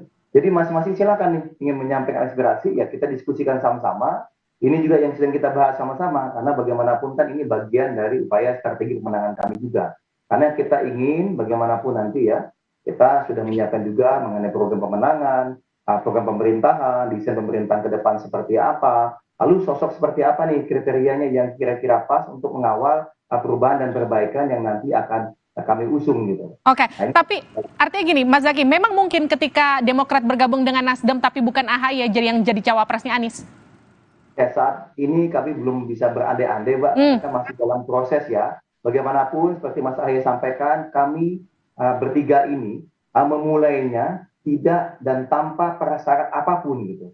Selain hanya ingin melakukan perubahan dan perbaikan untuk bangsa ini. Karena itulah diskusi terus berjalan hampir setiap minggu, sudah beberapa bulan ini. Karena kami ingin benar-benar mempersiapkan agar semuanya bisa optimal jika nanti koalisi ini kami umumkan kepada publik gitu loh, Mbak. Jadi udah tinggal bergerak maju saja, sudah tidak ada lagi istilahnya bicara lagi ke belakang atau masih berdiskusi, tapi langsung fokus kerja langsung menyentuh kepada rakyat gitu, Mbak, menuju ke 2024. Oke, ini nampaknya dua-duanya masih wait and see nih, Mas Toto. Ini kira-kira apakah akan berpengaruh pada survei Litbang Kompas selanjutnya? Bagaimana kita membaca elektabilitas pergerakan pada Capres? Ya ini kan lumrah ya. Jadi memang kita juga melihat situasinya kan tidak semuanya linear ya. Jadi ketika seorang calon itu dideklarasikan, bagaimana mempertahankan calon saja sudah repot ya elektabilitasnya. Belum lagi nanti parpolnya harus masih mencari koalisi. Tapi memang kalau dari pasangan-pasangan calon presiden yang kami coba simulasikan, ditanyakan, memang kelihatan bahwa belum terlalu dominan keunggulannya. Jadi lagi-lagi mirip seperti komposisi ketika kita tanyakan siapa calon presiden yang dinilai paling layak. Ketika dipasangkan dengan nama-nama capres, itu juga memang ada yang unggul sudah pasti, tetapi itu tidak dominan dan tidak konsisten di seluruh pasangan. Jadi dari situ memang kelihatan bahwa 3 kandidat yang sekarang menjadi top 3 itu memang masih sangat berpeluang untuk saling mengungguli satu dengan yang lain. Kita harus ingat bahwa di Januari 2002 ini elektabilitasnya Pak Prabowo itu sangat tinggi. Lalu tiba-tiba meluncur di bulan Oktober ini hanya dalam waktu 10 bulan. Jadi memang masih banyak hal yang harus dikerjakan di tingkat kandidasi supaya para calon kandidat yang mau dicalonkan oleh partai ini elektabilitasnya lebih mapan. Artinya kira-kira kesimpulannya gini, deklarasi nggak deklarasi nggak gitu pengaruh terhadap elektabilitas para capres sejauh ini ya, paling nggak di hasil survei di bulan Oktober, kira-kira gitu ya Mas Toto ya? Itu terbukti di Pak Prabowo. Oke. Jadi Pak Prabowo ini kan turun jauh sekali ya, melebihi simpangannya kan 2,8. Biasanya kan supaya aman kan dikalikan 2, 5,6. Itu melebihi 5,6. Jadi itu betul-betul signifikan turunnya. Kalau kita cari di angka, memang ada indikasi bahwa kenaikan Pak Anies ini mengurangi elektabilitasnya Pak Prabowo karena basis masanya irisannya cukup besar. Gitu. Jadi nanti kalau kita hubungkan dengan cawapres itu juga demikian. Baik. Ketika dikomparasikan ternyata beberapa cawapres itu irisan pemilihnya atau istilahnya satu belanga ya, masih satu belanga, satu wadah dengan capres atau cawapres yang lain, sehingga ketika itu diajukan justru tidak menambah secara signifikan elektabilitasnya. Oke, politik itu cair. Kita tunggu nanti kejutan apa yang akan hadir dari PDI Perjuangan dan juga Partai Demokrat. Nanti juga kita akan lanjutkan perbincangannya di kesempatan selanjutnya. Terima kasih Mas Zaky, terima kasih Bung Dedi, terima kasih juga Mas Toto telah bergabung bersama kami.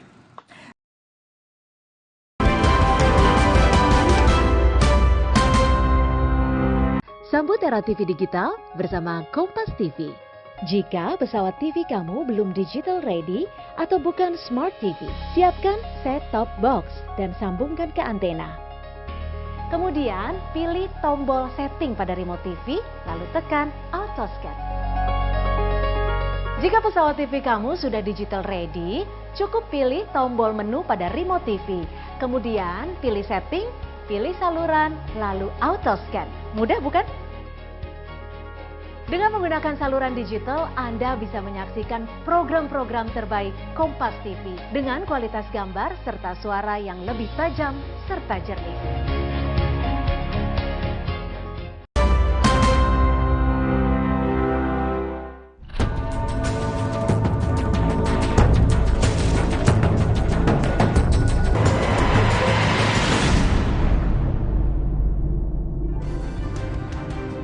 Saudara, elektabilitas bakal calon memunculkan sejumlah nama yang diunggulkan jika bersaing di pemilu 2024. Survei Litbang Kompas pada 27 September hingga 7 Oktober menunjukkan elektabilitas Ganjar Pranowo, Prabowo Subianto, sampai Anies Baswedan tergolong selisih tipis saat diuji 1 lawan 1 atau head to head. Saat Ganjar Pranowo dihadapkan dengan Prabowo Subianto, hasil survei Litbang Kompas menunjukkan elektabilitas Ganjar 52,9% dan Prabowo di 47,1%. Ketika Ganjar dihadapkan dengan Anies Baswedan, terlihat elektabilitas Ganjar di 52,8%, sementara Anies di 47,2%. Jika Prabowo Subianto dihadapkan dengan Anies Baswedan, elektabilitas Prabowo ini ada di 52,1%, sedangkan Anies di 47,9%.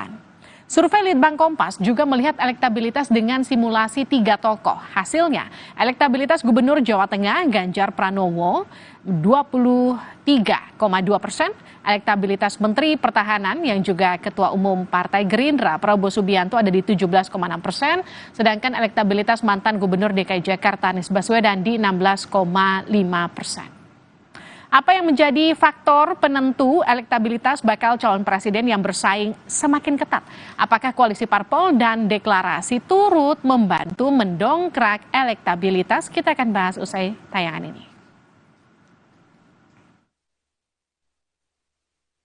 Satu tahun menjelang pendaftaran peserta pemilihan presiden 2024, belum ada tokoh bakal calon presiden yang elektabilitasnya dominan.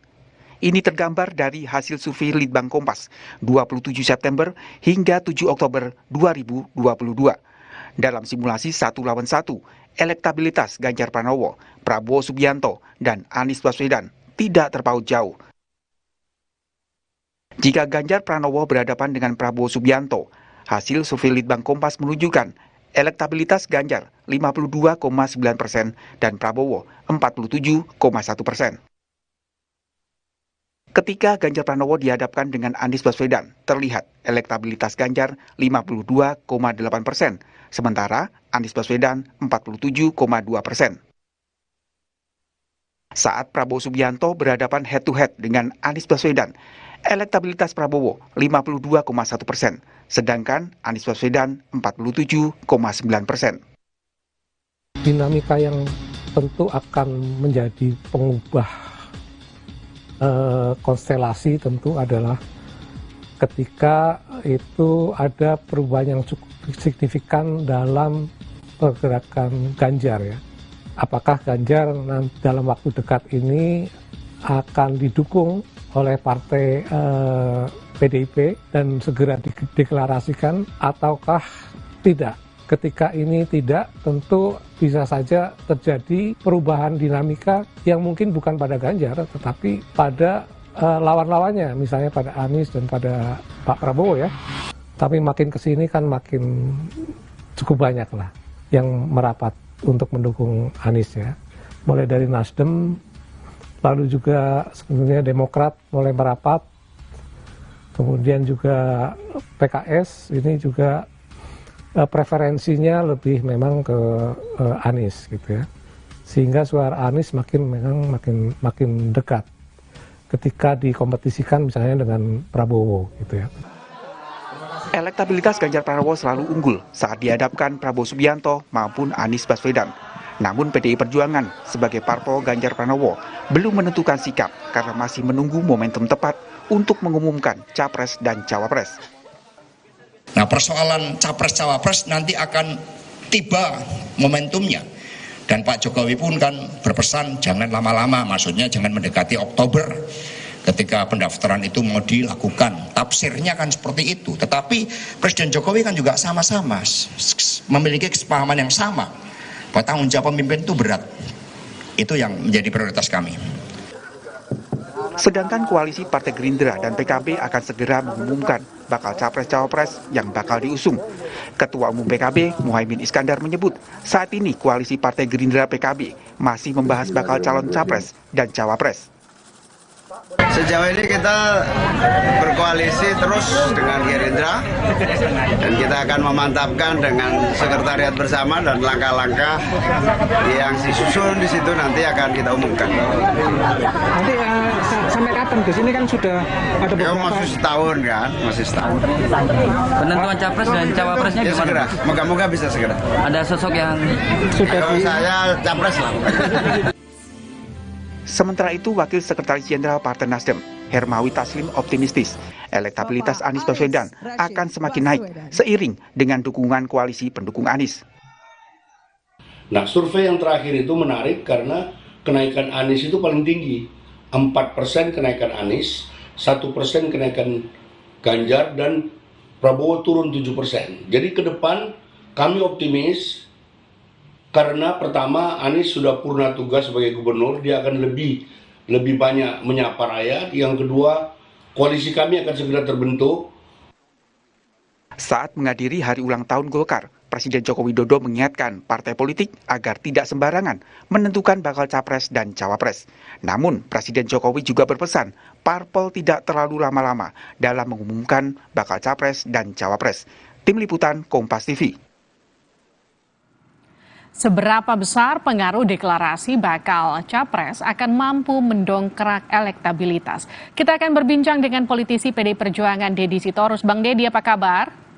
Kabar baik, Livi. Selamat sore buat teman-teman semua, Mas Toto, Mas Herzaki. Ya, kita juga akan sapa Kepala Badan Komunikasi Strategis Partai Demokrat, Herzaki Mahendra Putra. Mas Zaki, sehat ya?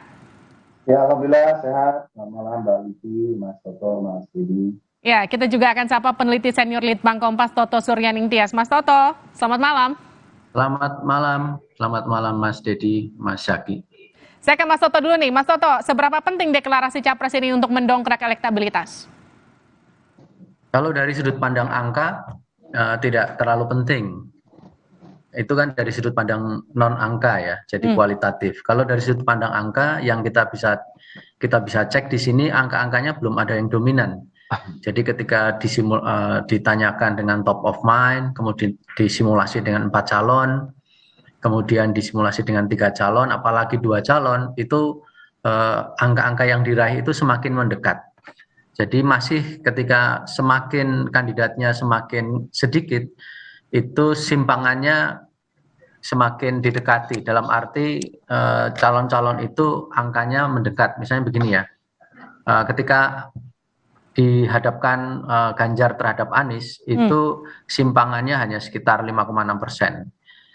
Untuk Oktober ya. Kemudian Ganjar terhadap Prabowo 5,8% dan Anies terhadap Prabowo 4,2%. Nah, ini selisih angka 5,6, 5,8, 4,2 ini relatif masih kompetitif.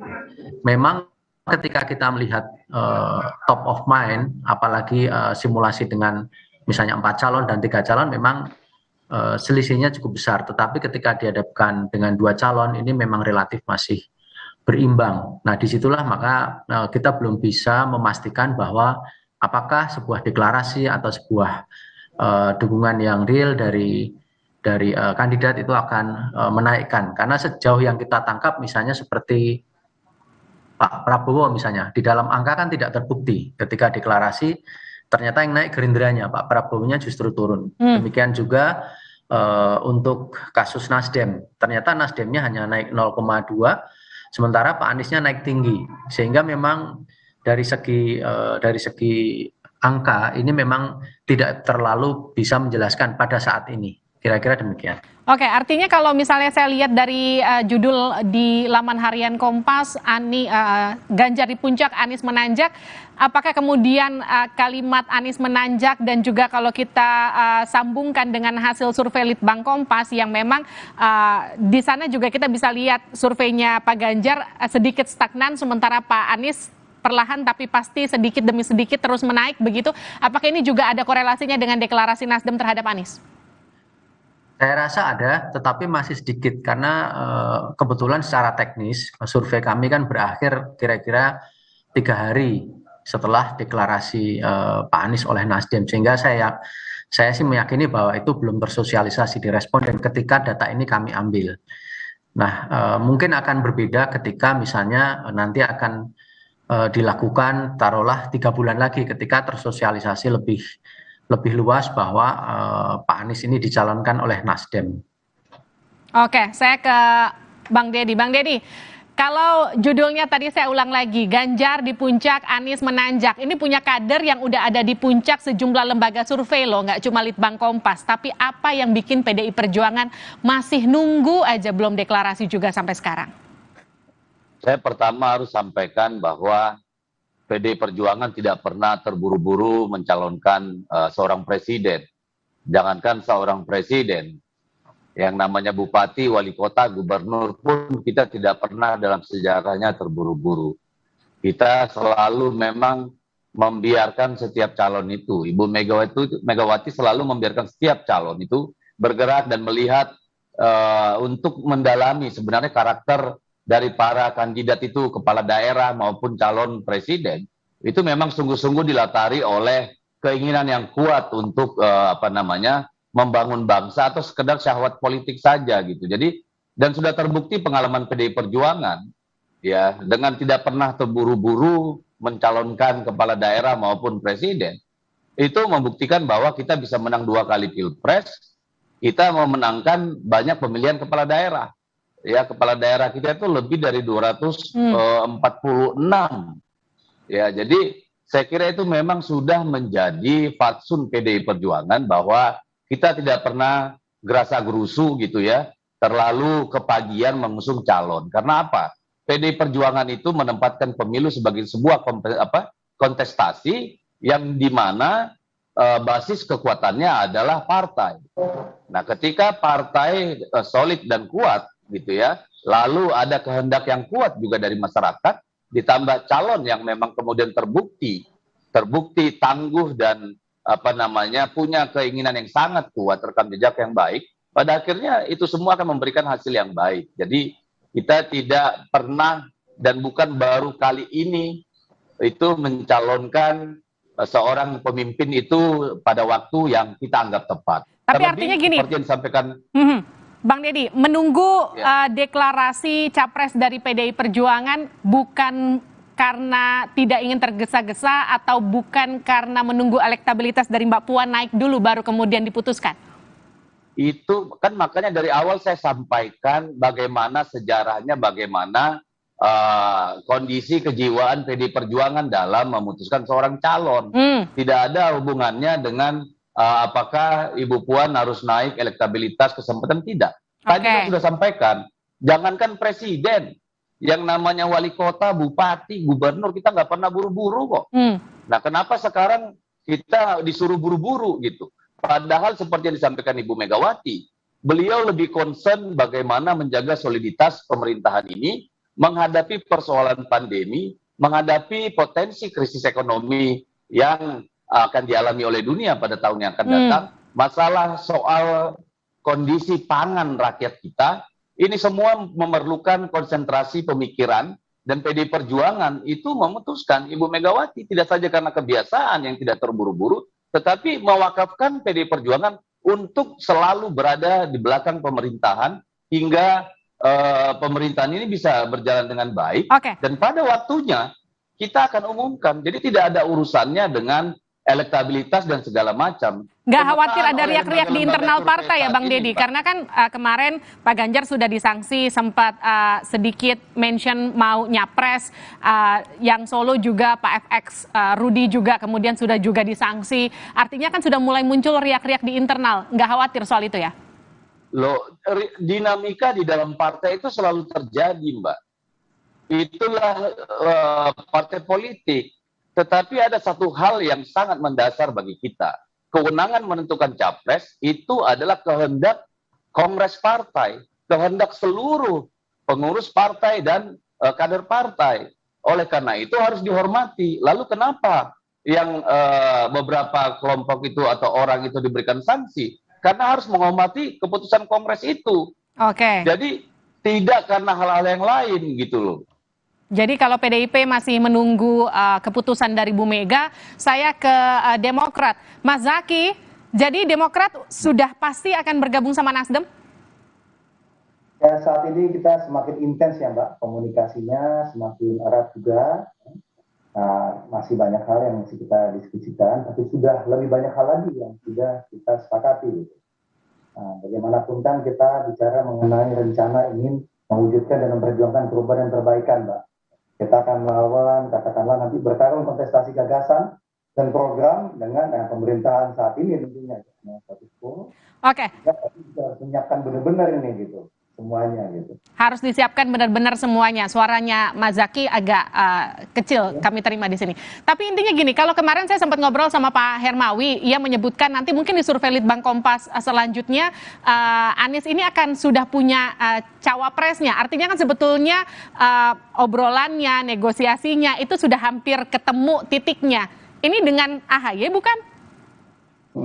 Saat ini kami masih bicara mengenai kriteria, Mbak. Jadi kriteria dan bagaimana cara memilihnya. Memang ada aspirasi bahwa di satu sisi ya dari kami Mas Anies dengan Mas AHY, lalu juga teman-teman PKS, misalnya Mas Anies dengan Mas Aher, dan juga ada usulan-usulan lainnya misalnya dengan dari teman-teman Nasdem. Bagaimanapun inilah indahnya koalisi perubahan, Mbak. Kami saling setara, saling sejajar, saling menghormati proses di internal masing-masing. Ya ini. Jadi masing-masing silakan nih ingin menyampaikan aspirasi, ya kita diskusikan sama-sama. Ini juga yang sedang kita bahas sama-sama, karena bagaimanapun kan ini bagian dari upaya strategi pemenangan kami juga. Karena kita ingin bagaimanapun nanti ya, kita sudah menyiapkan juga mengenai program pemenangan, program pemerintahan, desain pemerintahan ke depan seperti apa, lalu sosok seperti apa nih kriterianya yang kira-kira pas untuk mengawal perubahan dan perbaikan yang nanti akan kami usung gitu. Tapi artinya gini, Mas Zaky, memang mungkin ketika Demokrat bergabung dengan Nasdem tapi bukan AHY yang jadi cawapresnya Anies? Ya saat ini kami belum bisa berandai-andai, Mbak. Kita masih dalam proses ya. Bagaimanapun seperti Mas AHY sampaikan, kami bertiga ini memulainya tidak dan tanpa prasyarat apapun gitu. Selain hanya ingin melakukan perubahan dan perbaikan untuk bangsa ini. Karena itulah diskusi terus berjalan hampir setiap minggu sudah beberapa bulan ini. Karena kami ingin benar-benar mempersiapkan agar semuanya bisa optimal jika nanti koalisi ini kami umumkan kepada publik gitu loh, Mbak. Jadi udah tinggal bergerak maju saja, sudah tidak ada lagi istilahnya bicara lagi ke belakang atau masih berdiskusi, tapi langsung fokus kerja langsung menyentuh kepada rakyat gitu, Mbak, menuju ke 2024. Ini nampaknya dua-duanya masih wait and see nih, Mas Toto. Ini kira-kira apakah akan berpengaruh pada survei Litbang Kompas selanjutnya? Bagaimana kita membaca elektabilitas pergerakan pada capres? Ya ini kan lumrah ya. Jadi memang kita juga melihat situasinya kan tidak semuanya linear ya. Jadi ketika seorang calon itu dideklarasikan, bagaimana mempertahankan calon saja sudah repot ya elektabilitasnya. Belum lagi nanti parpolnya harus masih mencari koalisi. Tapi memang kalau dari pasangan-pasangan calon presiden yang kami coba simulasikan, ditanyakan, memang kelihatan bahwa belum terlalu dominan keunggulannya. Jadi lagi-lagi mirip seperti komposisi ketika kita tanyakan siapa calon presiden yang dinilai paling layak. Ketika dipasangkan dengan nama-nama capres, itu juga memang ada yang unggul sudah pasti, tetapi itu tidak dominan dan tidak konsisten di seluruh pasangan. Jadi dari situ memang kelihatan bahwa 3 kandidat yang sekarang menjadi top 3 itu memang masih sangat berpeluang untuk saling mengungguli satu dengan yang lain. Kita harus ingat bahwa di Januari 2002 ini elektabilitasnya Pak Prabowo itu sangat tinggi. Lalu tiba-tiba meluncur di bulan Oktober ini hanya dalam waktu 10 bulan. Jadi memang masih banyak hal yang harus dikerjakan di tingkat kandidasi supaya para calon kandidat yang mau dicalonkan oleh partai ini elektabilitasnya lebih mapan. Artinya kira-kira kesimpulannya gini, deklarasi nggak deklarasi nggak gitu pengaruh terhadap elektabilitas para capres sejauh ini ya, paling nggak di hasil survei di bulan Oktober, kira-kira gitu ya Mas Toto ya? Itu terbukti di Pak Prabowo. Oke. Jadi Pak Prabowo ini kan turun jauh sekali ya, melebihi simpangannya kan 2,8. Biasanya kan supaya aman kan dikalikan 2, 5,6. Itu melebihi 5,6. Jadi itu betul-betul signifikan turunnya. Kalau kita cari di angka, memang ada indikasi bahwa kenaikan Pak Anies ini mengurangi elektabilitasnya Pak Prabowo karena basis masanya irisannya cukup besar, gitu. Jadi nanti kalau kita hubungkan dengan cawapres itu juga demikian. Baik. Ketika dikomparasikan ternyata beberapa cawapres itu irisan pemilihnya atau istilahnya satu belanga ya, masih satu belanga, satu wadah dengan capres atau cawapres yang lain, sehingga ketika itu diajukan justru tidak menambah secara signifikan elektabilitasnya. Oke, politik itu cair. Kita tunggu nanti kejutan apa yang akan hadir dari PD Perjuangan dan juga Partai Demokrat. Nanti juga kita akan lanjutkan perbincangannya di kesempatan selanjutnya. Terima kasih Mas Zaky, terima kasih Bung Dedi, terima kasih juga Mas Toto telah bergabung bersama kami.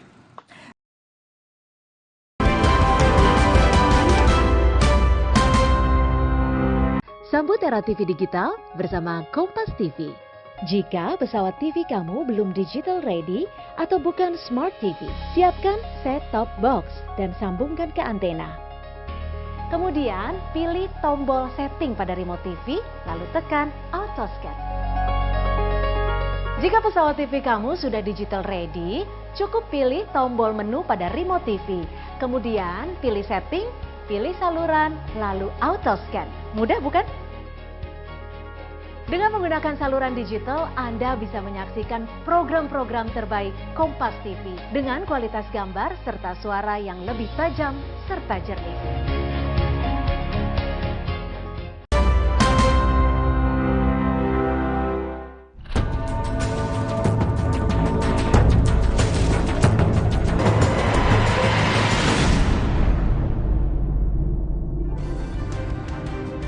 Saudara, elektabilitas bakal calon memunculkan sejumlah nama yang diunggulkan jika bersaing di pemilu 2024. Survei Litbang Kompas pada 27 September hingga 7 Oktober menunjukkan elektabilitas Ganjar Pranowo, Prabowo Subianto, sampai Anies Baswedan tergolong selisih tipis saat diuji 1 lawan 1 atau head to head. Saat Ganjar Pranowo dihadapkan dengan Prabowo Subianto, hasil survei Litbang Kompas menunjukkan elektabilitas Ganjar 52,9% dan Prabowo di 47,1%. Ketika Ganjar dihadapkan dengan Anies Baswedan, terlihat elektabilitas Ganjar di 52,8%, sementara Anies di 47,2%.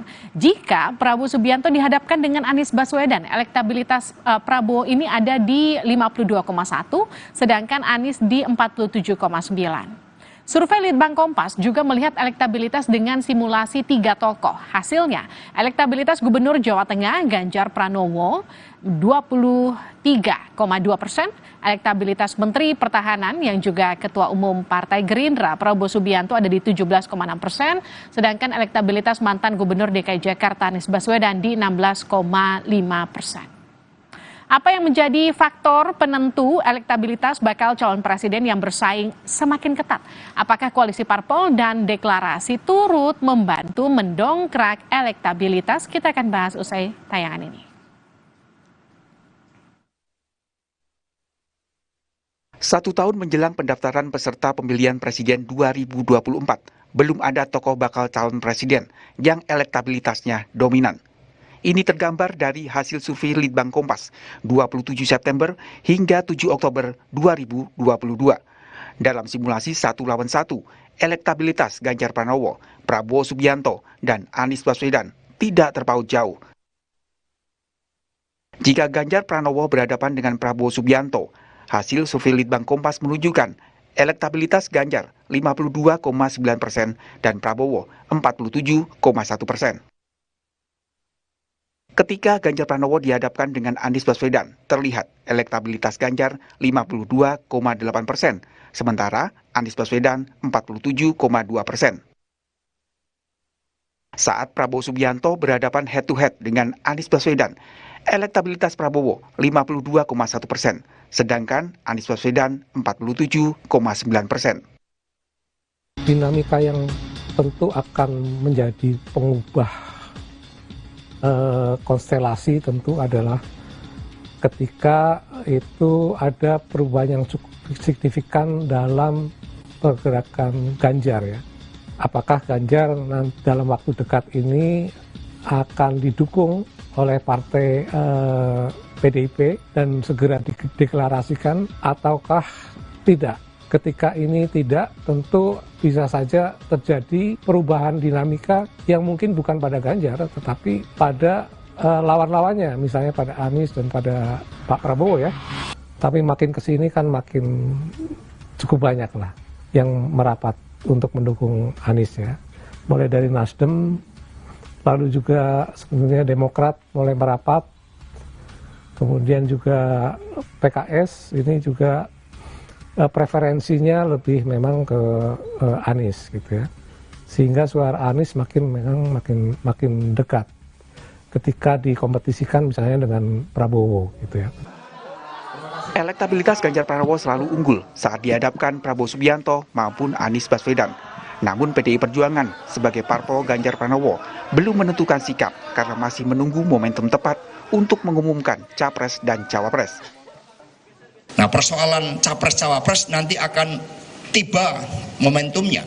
Dan Pak Jokowi pun kan berpesan jangan lama-lama, maksudnya jangan mendekati Oktober ketika pendaftaran itu mau dilakukan. Tafsirnya kan seperti itu. Tetapi Presiden Jokowi kan juga sama-sama memiliki kesepahaman yang sama. Bahwa tanggung jawab pemimpin itu berat. Itu yang menjadi prioritas kami.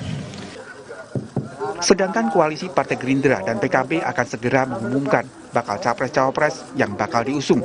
Ketua Umum PKB, Muhaimin Iskandar menyebut saat ini koalisi Partai Gerindra PKB masih membahas bakal calon Capres dan Cawapres.